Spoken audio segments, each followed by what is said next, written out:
2022년 5월 27일 금요일, 하나님 앞에 새롭게 시작하는 서광교회 새벽 묵상 말씀입니다.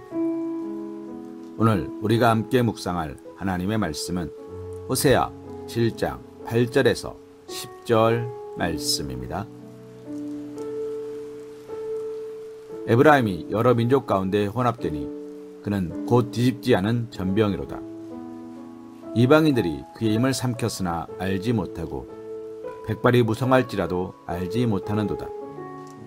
이스라엘의 교만은 그 얼굴에 드러났나니 그들이 이 모든 일을 당하여도 그들의 하나님 여호와께로 돌아오지 아니하며 구하지 아니하도다. 아멘.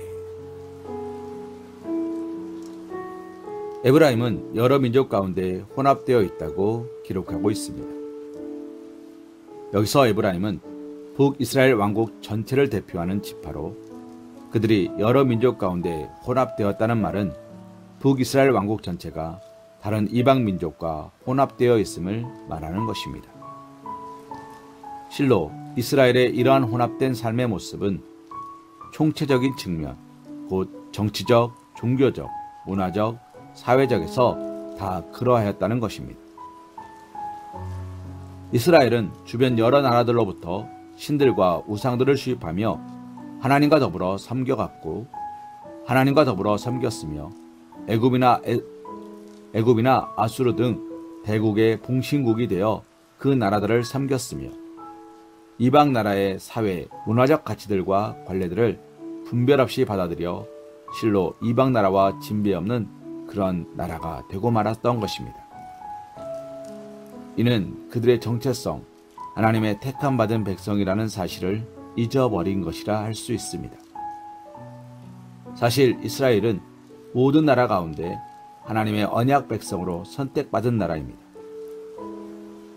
이처럼 하나님의 선택받은 나라로 하나님에 대한 신앙과 율법에 기초한 건전한 정치, 사회, 문화 등을 구축하여 주변 민족들을 향하여 하나님의 영광을 드러내야 할 사명을 부여받은 것입니다. 따라서 그들이 사명을 바르게 잘 감당하려면 먼저 자신들의 신앙 정체성을 굳건히 지키고 주변 나라들의 영향을 받기보다 도리어 주변국들의 영향을 끼치는 나라가 되어야 하는 것입니다.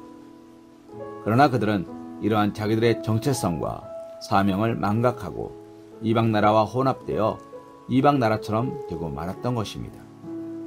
이러한 그들을 가리켜 하나님께서는 뒤집지 않은 전병, 곧 한쪽은 전혀 익지 않고 한쪽은 완전히 타버린 먹을 수 없는 떡에 비유하신 것입니다.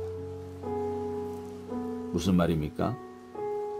이방 나라와 혼합된 이스라엘은 전적으로 무가치한 나라, 아무짝에도 쓸모없는 나라가 되고 말았다는 것입니다. 이러한 이스라엘의 어리석음을 오늘 우리는 어떻게 적용할 수 있을까요? 오늘날 우리 역시 세상 가운데 존재하지만 세상과는 구별되어야 합니다.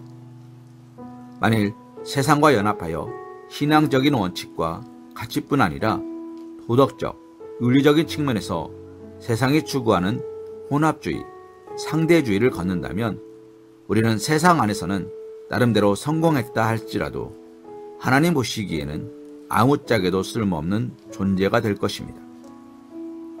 그러나 오늘날 우리는 이에 대해 심각한 도전에 직면하고 있습니다.